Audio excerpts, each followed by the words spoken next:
এতিয়াৰে পৰা অৰুণোদয় আঁচনিৰ হিতাধিকাৰীসকলক প্ৰত্যেক মাহৰ 1 তাৰিখৰ দিনাখন অৰুণোদয় আঁচনিৰ ধন প্ৰদান কৰিব আৰু প্ৰত্যেক মাহৰ 1 তাৰিখৰ দিনা কিন্তু অৰুণোদয় আঁচনিৰ হিতাধিকাৰীসকলৰ বেংক একাউণ্টত টকা সোমাই দিয়া হ'ব।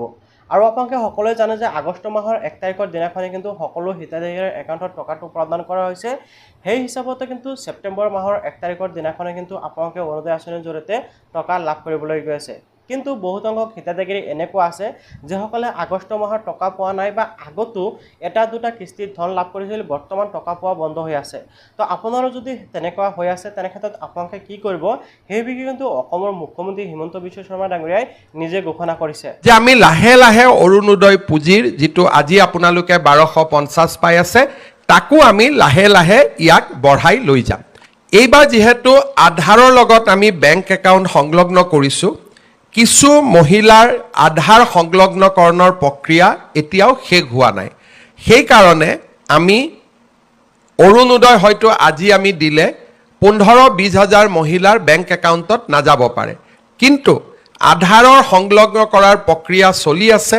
আপোনালোকে নিশ্চয় ভালকৈ শুনা পালে, অসমৰ মুখ্যমন্ত্ৰী হিমন্ত বিশ্ব শৰ্মা ডাঙৰীয়াই ঘোষণা কৰিলে বা তেখেতে কৈছে যে বহুত সংখ্যক এনেকুৱা বেনিফিচিয়াৰী আছে যিসকলৰ বেংক একাউণ্টতে আধাৰ কাৰ্ডখন লিংক হৈ থকা নাই, DVD লিংক হৈ থকা নাই, যাৰ বাবে সেইসকল ব্যক্তিয়ে একাউণ্টত টকাটো লাভ কৰা নাই। তো এতিয়া বহুত সংখ্যক মানুহৰ দুটা প্ৰব্লেম হৈ আছে। প্ৰথম প্ৰব্লেমটো হ'ল যে যেতিয়া নেকি অৰুণোদয় আঁচনিৰ বাবে আবেদন কৰিছিল সেই সময়ত এটা বেংক একাউণ্ট জমা দিছিল আৰু বৰ্তমান যিটো বেংক একাউণ্টতে আধাৰ কাৰ্ড লিংক হৈছে বা DVD লিংক হৈ আছে সেয়া অন্য এটা বেংক একাউণ্টৰ সৈতে হৈ আছে। গতিকে পোনপ্ৰথমতে আপোনালোকে চেক কৰিব লাগিব যে আপোনাৰ বেংক একাউণ্টতে আধাৰ কাৰ্ডখন লিংক হৈ আছে নে নাই বা কোন বেংক একাউণ্টতে আধাৰ কাৰ্ডখন লিংক হৈ আছে সেয়া আপোনালোকে প্ৰথমতে চেক কৰিব লাগিব। আৰু দ্বিতীয় হ'ল যে আপুনি আপোনাৰ বেংক একাউণ্টতে যদি আধাৰ কাৰ্ডখন লিংক হৈ থকা নাই তেনে ক্ষেত্ৰত আপোনালোকে আপোনাৰ বেংক একাউণ্টতে আধাৰ কাৰ্ড লিংক কৰিব লাগিব বা আপোনালোকে DVD লিংক কৰিব লাগিব। তো প্ৰথমতে আজিৰ এই ভিডিঅ'ত মই আপোনালোকক দেখুৱাম যে আপোনাৰ বেংক একাউণ্টতে আধাৰ কাৰ্ড লিংক হৈ আছে নাই সেয়া চেক কৰিব লাগিব। আৰু দ্বিতীয়টো হ'ল যে আপোনালোকে কেনেকৈ আপোনালোকৰ বেংক একাউণ্টতে আধাৰ কাৰ্ডখন লিংক কৰিব পাৰিব অনলাইন যোগে সেই প্ৰচেছটো দেখুৱাম। গতিকে আপোনালোকৰ বাবে আজি এই ভিডিঅ'টো অত্যন্ত গুৰুত্বপূৰ্ণ, সেয়ে আপোনালোকে ভিডিঅ'টো সম্পূৰ্ণ কৰি চাব। আৰু লগতে আপোনালোকে যদি এতিয়ালৈকে অৰুণোদয় আঁচনিৰ বাবে আবেদন কৰা নাই, নতুনকৈ অৰুণোদয় আঁচনিৰ বাবে আবেদন কৰিব বুলি ভাবি আছে, তেনে ক্ষেত্ৰত এতিয়া ফটাফট আপোনালোকে চেনেলটো ছাবস্ক্ৰাইব কৰি ৰাখিব, কিয়নো যেতিয়া আকৌ অৰুণোদয় আঁচনিৰ বাবে নতুনকৈ আবেদন প্ৰক্ৰিয়া আৰম্ভ হ'ব তেতিয়াই মই আপোনালোকক ভিডিঅ'ৰ মাধ্যমে জনাই দিম। এতিয়া আপোনালোকৰ বেংক একাউণ্টতে আধাৰ কাৰ্ডখন লিংক হৈ আছে নাই সেয়া কেনেকৈ চেক কৰিব, তাৰ বাবে আপোনালোকে মাই আধাৰৰ এই ৱেবছাইটলৈ আহিব আৰু আপোনালোকে যিটো অপশ্যন দেখিব হৈছে বেংক সিডিং ষ্টেটাছ, আপোনালোকে এই অপশ্যনটোত ক্লিক কৰিব। এই অপশ্যনটোত ক্লিক কৰাৰ পিছত ইয়াতে আপোনালোকে যিজন ব্যক্তিৰ বেংকত টকা অহা নাই অৰুণোদয়, সেইজন ব্যক্তিৰ আধাৰ কাৰ্ডৰ নাম্বাৰ আপোনালোকে ইয়াতে এণ্টাৰ কৰিব লাগিব। আধাৰ কাৰ্ডৰ নাম্বাৰ এণ্টাৰ কৰি আপোনালোকে ইয়াতে কেপচাটো বহাব লাগিব। সেইজন ইয়াতে যিটো কেপচা দিয়া আছে কেপচাটো বহাই আপোনালোকে কি কৰিব লাগিব, এই যিটো লগইন উইথ OTP অপশ্যনত ক্লিক কৰিব। ক্লিক কৰাৰ লগে লগে আপোনাৰ ৰেজিষ্টাৰ মোবাইল নাম্বাৰত আধাৰ সৈতে লিংক হৈ থকা মোবাইল নাম্বাৰত এটা OTP আহিব। OTPটো কিন্তু ইয়াতে এণ্টাৰ কৰিব লাগিব। OTPটো বহাই যেতিয়া লগইন কৰিব, লগইন কৰাৰ লগে লগে আপোনালোকৰ এনেকুৱাকৈ এক্সেছ দেখুৱাব। আপুনি জাষ্ট অ'কে অপশ্যনত ক্লিক কৰিব। অ'কে অপশ্যনত ক্লিক কৰাৰ লগে লগে আকৌ আপোনালোকৰ সন্মুখত এনেকুৱাকৈ আহি যাব। এতিয়া জাষ্ট আপোনালোকে আকৌ এই যিটো বেংক সিডিং ষ্টেটাছ অপশ্যনত ক্লিক কৰিব।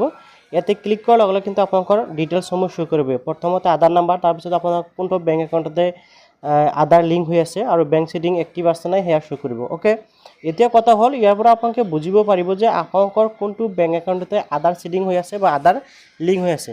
এতিয়া ধৰি লওক আপোনালোকে যেতিয়া নেকি অৰুণোদয় আঁচনিৰ বাবে আবেদন কৰিছিল সেই সময়ত যদি আপোনালোকে অন্য বেংক একাউণ্ট দিছিল আৰু আপোনালোকৰ বেংক একাউণ্টতে অন্য বেংক একাউণ্টতে আধাৰ লিংক হৈ আছে, তেনে ক্ষেত্ৰত কিন্তু আপোনাৰ যিটো বেংক একাউণ্টতে আধাৰ লিংক হৈ আছে সেই বেংক একাউণ্টত কিন্তু টকাটো সোমাব। গতিকে আপোনালোকে এবাৰ ভালকৈ ইয়াতে চেক কৰি ল'ব।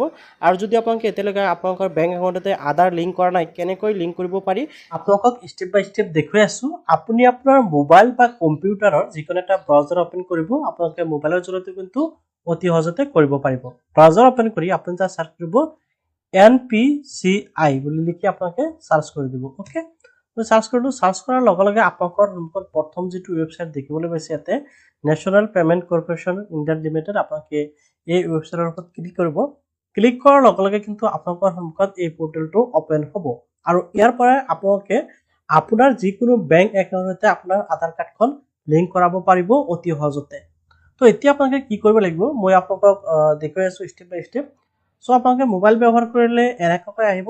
আপোনালোকে জাষ্ট এতিয়া কি কৰিব লাগিব, এই যিটো অপশ্যন দেখিবলৈ পাইছে কনজুমাৰ প্ৰডাক্ট অপশ্যনৰ ওচৰত আপোনালোকে কনজুমাৰ অপশ্যন দেখিবলৈ পাইছে, এই কনজুমাৰ অপশ্যনত ক্লিক কৰিব লাগিব। ইয়াতে বহুতকেইটা অপশ্যন পাব যদি আপোনালোকে দ্বিতীয় নম্বৰ অপশ্যনত ক্লিক কৰিব তো দ্বিতীয় নম্বৰ অপশ্যনত যেতিয়াই ক্লিক কৰিব এই অপশ্যনত ক্লিক কৰাৰ লগে লগে কিন্তু আকৌ তলফালে বহুত কেইটা অপশ্যন ইয়াতে খোল খাব যেনেকৈ ইউপিআই কমপ্লেইণ্ট আদাৰ প্ৰডাক্ট কমপ্লেইণ্ট তাৰপিছত তেনেকৈ কেইবাটা অপশ্যন আহিছে সো আপোনালোকে একদম শেষৰ ফালে যেটো দেখিছে ভাৰত আধাৰ সিডিং এনেবল আপোনালোকে ইয়াৰ ওপৰত ক্লিক কৰিব লাগিব ওকে ইয়াৰ ওপৰত যেতিয়াই ক্লিক কৰিব আপোনালোকৰ সন্মুখত নতুন এটা পেজ ওপেন হ'ব নতুন এটা সিস্টেম আহি যাব আৰু ইয়াৰ পৰা আপোনালোকে কি কৰিব লাগিব আপোনাৰ আধাৰ কাৰ্ডখন আপোনাৰ বেংক একাউণ্ট সৈতে লিংক কৰিব পাৰিব তো ইয়াতে চাওক এখন নোটিফিকেশন দেখিবলৈ আছে বা মেছেজ এটা দেখিবলৈ আছে welcome to Bharat Aadhaar seeding enable আপোনালোকে এনেকৈ দেখিবলৈ পাব ঠিক আছে আৰু ওপৰফালে এটা আপোনালোকে সেশন দেখিবলৈ পাব টাইম সেশন যেটো আপোনাৰ 8 মিনিট সময় দিব আৰু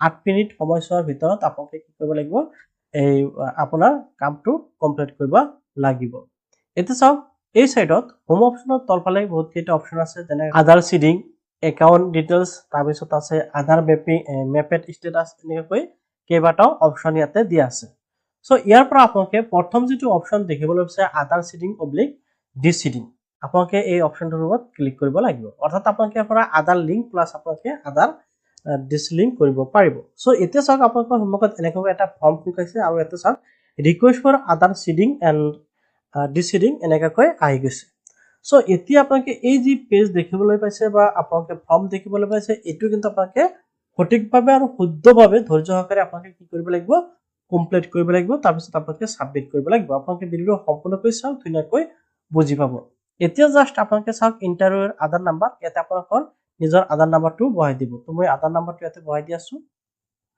আধাৰ নাম্বাৰ যেতিয়াই বহাই দিব আধাৰ নাম্বাৰ বহাই দিয়াৰ পিছত ইয়াতে আপোনালোকে চাওক অপশন পাব ৰিকুৱেষ্ট ফৰ আধাৰ তো ইয়াতে চাওক দুটা অপশন পাব এটা হল সিডিং আৰু এটা হল ডিসিডিং অৰ্থাৎ আপুনি আপোনাৰ আধাৰ কাৰ্ডটো যদি লিংক কৰিব বিচাৰে তেনেকৈ সিডিং অপশনত ক্লিক কৰিব আৰু যদি আপুনি আনলিংক কৰিব বিচাৰে তেনেকৈ আপোনালোকে ডিসিডিং অপশনত ক্লিক কৰিব আমি যেটো লিংক কৰিম তাৰ বাবে আমি সিডিং অপশনত ক্লিক কৰি দিছো তাৰ পিছত ইয়াতে চাওক সিলেক্ট ইউৰ বেংক আপোনালোকে ইয়াৰ পৰা আপোনাৰ যোনটো বেংক হয় আপোনালোকে বেংকটো সিলেক্ট কৰিব লাগিব আৰু বৰ্তমান কিন্তু আপোনালোকে প্ৰায় প্ৰত্যেকটো বেংক ইয়াতে अवेलेबल দেখিবলৈ পাব তো মই ইয়াৰ পৰা ষ্টেট বেংকটো বিচাৰি উলাম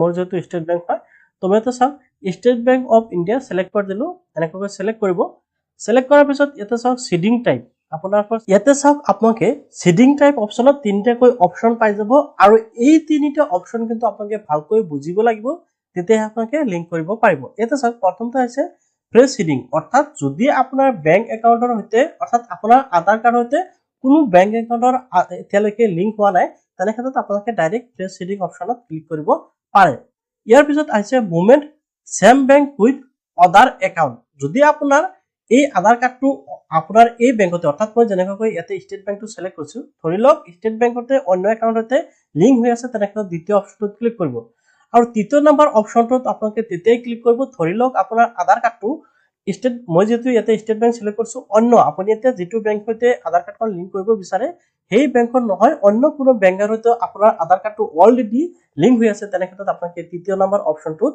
ক্লিক কৰিব লাগিব ওকে একাউণ্ট নাম্বাৰ প্ৰথম বাকচত আপোনাৰ একাউণ্ট নাম্বাৰটো পাব এই যে কনফাৰ্ম একাউণ্ট নাম্বাৰ দেখিবলৈ আছে দ্বিতীয় বাকচটোত আপোনালোকৰ বেংক একাউণ্টটো কনফাৰ্ম কৰি দিব ওকে একাউণ্ট নাম্বাৰটো কনফাৰ্ম কৰিব কনফাৰ্ম কৰাৰ পিছত আপোনালোকে স্ক্ৰল ডাউন কৰিব বা তলফালে দেখিবলৈ পাব ইয়াতে আপোনালোকে এটা টিক লগাব লাগিব আৰু ইয়াতে কিন্তু ধুনীয়াকৈ কোৱা হৈছে by seeding my Aadhaar number bank account number and other details ইয়াতে চাওক প্ৰথমতে আপোনাৰ আধাৰ ডিটেইলছ ইয়াতে দিয়া আছে আধাৰ কাৰ্ডৰ শেষৰ 4 সংখ্যা আপোনালোকে ইয়াতে দেখিবলৈ পাব আৰু ইয়াতে আপোনালোকৰ অবলিক আপোনালোকৰ বেংক একাউণ্টৰ শেষৰ 4 সংখ্যা আপোনালোকে দেখিবলৈ পাব অন দিস প্ল্যাটফৰ্ম এনেকৈ দিয়া আছে আপোনালোকে এবাৰ এই ডিটেইলছসমূহ পঢ়ি চাব পাৰে তাৰপিছত আপোনালোকে স্ক্ৰল ডাউন হৈ আহিব স্ক্ৰল ডাউন হৈ আহি আপোনালোকে যেটো ক্যাপচা দেখিবলৈ আছে এই ক্যাপচাটো এই বাকচত আপোনালোকে কি কৰিব লাগিব এন্টাৰ কৰিব লাগিব তো মই ক্যাপচাটো এন্টাৰ কৰি দিছো ক্যাপচাটো এন্টাৰ কৰাৰ পিছত আপোনালোকৰ সন্মুখত এনেকৈ জাস্ট এই যেটো সাবমিট অপশন আছে সাবমিট অপশনত ক্লিক কৰিব যদি আপোনাৰ ক্যাপচাটো বুজিবত প্ৰবলেম হয় তেনে ক্ষেত্ৰত আপোনালোকে এই অপশনত ক্লিক কৰি ক্যাপচাটো নতুনকৈ লৈ তাৰপিছত আকৌ ক্যাপচাটো বহাই আপোনালোকে সাবমিট অপশনত ক্লিক কৰিব যেতিয়া আপোনালোকে সাবমিট অপশনত ক্লিক কৰিব সাবমিট অপশনত ক্লিক কৰাৰ লগে লগে আপোনালোকৰ সন্মুখত এনেকৈ টাৰ্ম এন্ড কন্ডিশন এটা আহি যাব আপোনালোকে এবাৰ ভালকৈ পঢ়ি চাব ওকে ভালকৈ পঢ়ি চাই একদম শেষৰ ফালে আহি যাব স্ক্ৰল ডাউন কৰি একদম শেষত যেতিয়া আহিব ইয়াতে আপোনালোকে দুটাকৈ অপশন পাব এটা হল এগ্ৰি এন্ড কন্টিনিউ আৰু দ্বিতীয়টো হল ডিসগ্ৰেড তো আপোনালোকে যদি আপোনাৰ বেংক একাউণ্টতে আধাৰ কাৰ্ডখন লিংক কৰিব বিচাৰে তেনেহ'লে নিশ্চয় আপোনালোকে এগ্ৰি এণ্ড কণ্টিনিউ অপশ্যনত ক্লিক কৰিব লাগিব। তো মই ইয়াতে এগ্ৰি এণ্ড কণ্টিনিউ অপশ্যনত ক্লিক কৰি দিম। এগ্ৰি এণ্ড কণ্টিনিউ অপশ্যনত ক্লিক কৰাৰ লগে লগে আপোনাৰ আধাৰ কাৰ্ড সৈতে লিংক হৈ থকা মোবাইল নম্বৰ কিন্তু এটা OTP যাব। আপোনালোকে দেখিবলৈ আছে Aadhaar 6 digit OTP send your register mobile number ending mobile number শেষৰ 4 তেনেকৈ দেখুৱাই দিব। এতিয়া জাষ্ট আপোনালোকে কি কৰিব আপোনালোকৰ আধাৰ কাৰ্ডৰ শেষৰ 4 সংখ্যা আধাৰ কাৰ্ডত অহা OTP আপোনালোকে ইয়াতে বহাব লাগিব। ওকে, OTP-টো বহাই দিয়াৰ পিছত আপোনালোকে জাষ্ট কি কৰিব লাগিব এই যেটো অপশ্যন দেখুৱাইছে কনফাৰ্ম অপশ্যনত ক্লিক কৰিব লাগিব। তো মই ইয়াতে কনফাৰ্ম অপশ্যনত ক্লিক কৰিলো। কনফাৰ্ম অপশ্যনত ক্লিক কৰাৰ লগে লগে এনেকৈ লোডিং হ'ব। ইয়াতে কিন্তু কোৱা হৈছে যে এটা চাওক আপোনালোকে দেখিবলৈ আছে ইউৰ আধাৰ নাম্বাৰ ইজ কাৰেন্টলি মোৰ এক্সিছ বেংকৰ সৈতে লিংক হৈ আছে। ইয়াতে দেখিবলৈ পাইছে please click okay to the process with state bank account. মই ইয়াতে জাষ্ট কণ্টিনিউ অপশ্যনত ক্লিক কৰি দিম। মই কণ্টিনিউ অপশ্যনত ক্লিক কৰিলো। কণ্টিনিউ অপশ্যনত ক্লিক কৰাৰ লগে লগে ইয়াতে চাওক আপোনালোকে দেখিবলৈ পাইছে যে আধাৰ সিডিং সাকসেসফুলি কিন্তু মোৰ হৈ গৈছে। আপোনালোকে দেখিবলৈ পাইছে ৰিজাল্টটো আপোনালোকে দেখিব পাইছে ষ্টেটাস সাকসেস। আৰু ইয়াতে চাওক আপোনালোকে দেখিবলৈ পাইছে ৰিজাল্টটো কি আহিছে। ৰিজাল্টটোত আহিছে যে আধাৰ নাম্বাৰ ইমান শেষৰ 4টা দেখুৱাইছে সাকসেসফুল ইণ্ডিয়া একাউণ্ট নাম্বাৰ শেষৰ ইমান আপোনালোকে দেখিবলৈ পাইছে। সো আপোনাৰ যদি ফ্ৰেছ হয় তেনেক্ষেত্ৰত যদি আপুনি এতিয়ালৈকে কোনো বেংক একাউণ্টতে আধাৰ কাৰ্ডখন লিংক কৰা হোৱা নাই তেনেক্ষেত্ৰত কিন্তু আপোনালোকৰ ডাইৰেক্ট লিংক হৈ অৰ্থাৎ আপোনালোকৰ আধাৰ কাৰ্ডৰ শেষৰ 4 সংখ্যা আৰু ষ্টেট বেংকৰ একাউণ্টৰ নাম্বাৰটো দেখুৱাব অৰ্থাৎ আপুনি যোনটো বেংকৰ সৈতে কৰিব। ঠিক আছে। সো মোৰ কিন্তু ইয়াতে সকলো বেংকৰ সৈতে লিংক হৈ গ'ল অৰ্থাৎ ষ্টেট বেংক প্লাছ মোৰ এক্সিছ বেংকৰ সৈতে আগতে কিন্তু লিংক হৈ আছিল। সো আশা কৰিছো আপুনি নিশ্চয় বুজি পালে যে আপোনালোকে কেনেকৈ আপোনাৰ বেংক একাউণ্টতে আধাৰ কাৰ্ডখন অতি সহজতে ঘৰত বহি লিংক কৰিব পাৰিব। যদি আপোনালোকে জানিব ভাল পালে নিশ্চয় লাইক আৰু কৰিব আৰু চেনেলটো সাবস্ক্ৰাইব কৰিবলৈ পাহৰি নাযাব।